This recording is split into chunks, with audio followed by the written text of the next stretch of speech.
Voltamos a apresentar Jornal Brasil Rural.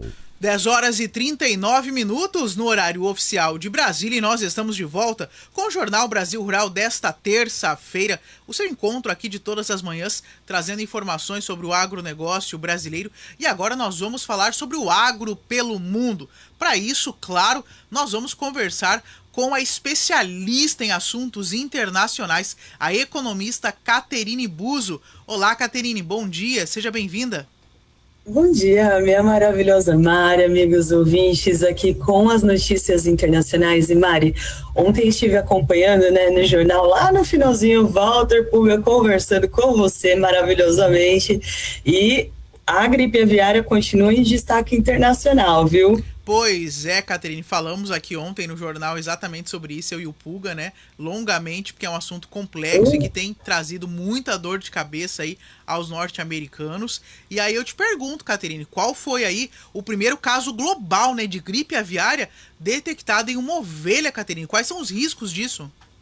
Pois é, Mari, isso é alarmante. O Reino Unido confirmou o primeiro caso global de gripe aviária H5N1 em uma ovelha detectada em uma fazenda em Yorkshire, lá no norte da Inglaterra. Então, o animal, uma ovelha com mastite, testou positivo para o vírus, e seu leite também apresentou contaminação, amigos. A ovelha, claro, foi abatida e nenhuma infecção foi encontrada no rebanho. O vírus já infectou, inclusive, outros mamíferos, incluindo cães, gatos, ursos, golfinhos e vacas leiteiras lá nos Estados Unidos. Autoridades britânicas agora reforçaram a vigilância em fazendas com casos anteriores em aves. Até agora, um ponto importante é de que não há evidências de transmissão entre humanos, pelo menos lá no Reino Unido, e o risco ao público permanece aí relativamente baixo. Porém, é um caso que chama bastante atenção, viu, Mari? E realmente é um destaque internacional. Pois é, Caterina, é um caso preocupante, Uma ovelha, o leite contaminado, Como que a gripe aviária aí, ela tá se espalhando para os mamíferos, é um risco que pode, de algum modo, também chegar aos humanos, Por mais que possa ser baixo, Caterine? Brilhante, brilhante. Então, assim, Mari, é outro destaque, internacional também. Então, o vírus H5N1 da gripe aviária está se espalhando para mamíferos, amigos, em diversos países, aumentando aí o temor de uma possível transmissão entre humanos. Vamos lembrar que já tivemos casos lá nos Estados Unidos, Então, desde 2016, casos foram registrados em mais de 40 espécies de mamíferos, incluindo vacas leiteiras, Tivemos até aquele caso da restrição, Mari? Entre estados lá nos Estados Unidos, raposas, ursos, leões marinhos e, recentemente, nossa ovelha lá no Reino Unido. Um ponto de bastante destaque também é que os porcos, eles acabam sendo uma preocupação especial porque eles podem ser co-infectados com vírus aviários e humanos, criando aí mutações mais perigosas ainda, viu? A maioria dos casos está ocorrendo lá nas Américas e na Europa, com centenas de infecções humanas registradas, e as autoridades estão alertando que a proximidade de humanos com animais infectados pode acelerar ainda mais a mutação do vírus. Então, é um ponto de bastante atenção. Para finalizar, Mari, normalmente quando nós temos surtos na Europa e nos Estados Unidos, isso acontece durante o inverno lá. E agora, um pouquinho daqui a pouquinho, teremos nosso inverno aqui. Então, precisamos estar atentos, porque eventualmente pode ser aí um período de contaminação mais propício para contaminações, por isso atenção.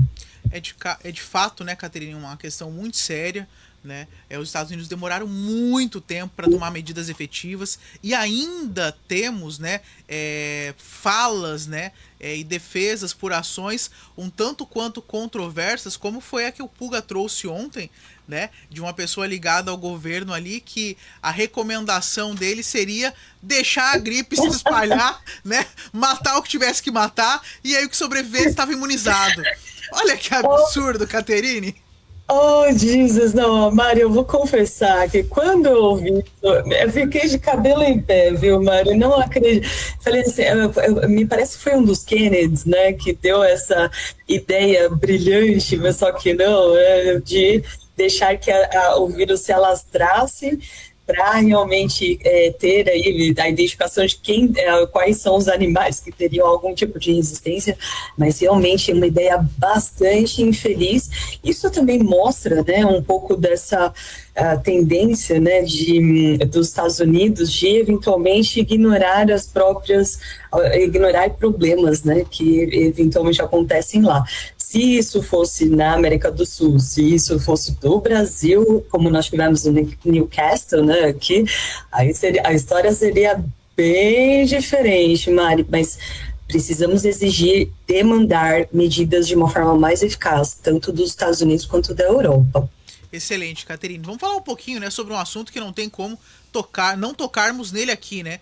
Que é a incerteza sobre as tarifas, né? Que impactou aí as ações no Reino Unido, né? E o que os investidores eles aguardam para a próxima semana, Caterine? Pois é, amigos, atenção que esse tema das tarifas continua em voga e realmente está abalando todo o cenário internacional, inclusive o Reino Unido, né? Então, as ações do Reino Unido apresentaram uma leve queda, com o índice FTSE 100 caindo para 0,1% e o FTSE 250 um pouco estável devido à incerteza sobre as tarifas recíprocas lá dos Estados Unidos. Então, o mercado está particularmente atento, né, às possíveis tarifas impostas por Donald Trump sobre o cobre, o que impulsionou ações de mineradoras industriais que subiram 1,6% com a alta dos preços do metal. Como isso impacta o nosso agronegócio? Como impacta o agronegócio em forma geral? Através do preço dos maquinários, amigos. Então, esse é um ponto de destaque.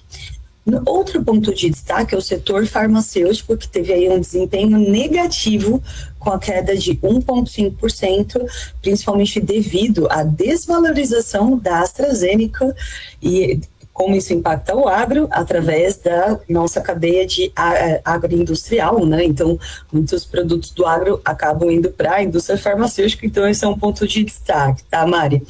Para finalizar, a expectativa dos investidores é quanto aos detalhes das exclusões das tarifas setoriais, com a decisão final aguardada aí para o dia 2 de abril, essa data fatídica. Além disso, a semana traz dados econômicos cruciais, como a inflação do Reino Unido e a atualização do orçamento, né? E vamos lembrar que o que acontece na Bolsa de Londres acaba, sim, repercutindo internacionalmente, então é um ponto de muita atenção, Mari. Exatamente, né, Caterine? Toda a expectativa, né, do mercado global está para o 2 de abril, né, a próxima quarta-feira, que será decisiva aí com a relação dessa questão das tarifas, né, as trocas comerciais, as relações comerciais. Então, os olhos estão voltados para esse 2 de abril, né? Essa quarta-feira será quente, Caterine. 2 de abril é aquela data apocalíptica, né, Mari? Todo mundo aguardando. Na verdade, assim, amigos, o que acontece? Já deveria ter sido implementado agora em março, foi postergado para o dia 2 de abril, para que o mercado tivesse tempo de se adaptar a essas novas tarifas. Recentemente, o Donald Trump colocou ainda mais possibilidades, né, de tarifação aí de 25% também sobre outras circunstâncias que a gente vai trazer mais para frente aqui no jornal. E, Mari, dia 2 de abril é para realmente ligar a rádio, aqui na Rádio Agro hoje, aqui no Jornal Brasil Rural, para a gente trazer mais novidades, que é a data, viu? Pois é, vamos mandar um abraço, Caterine, para os nossos amigos que estão acompanhando a gente aqui no canal do YouTube. Um forte abraço ao Gilberto Tonoli Braga, o pessoal do Planejamento Estratégico da CONAF também aqui presente, a Adriana Arruda, o Luiz Henrique, a Leda Cristina, o Márcio Santos, o Luiz Gustavo Carvalho. Um abraço a eles, né, Caterine? Maravilha, minha maravilhosa, mas bom, esses meninos são uma máquina maravilhosa, Gilberto, a Adriana Arruda, a Aurora Consultoria, o pessoal da CONAF, né, a Confederação de Agricultura Familiar, Márcio Santos, meus maravilhosos Leda e Luiz Henrique, e aqui no Instagram também, Mari, estão acompanhando a gente, a Anabela e o Felipe Moraes, além do Aurora Agro, né? Ó, pessoal de Bom Jesus dos Perdões e região aqui de São Paulo, um grande abraço e todo sucesso. Amanhã vamos voltar com mais notícias, Mari.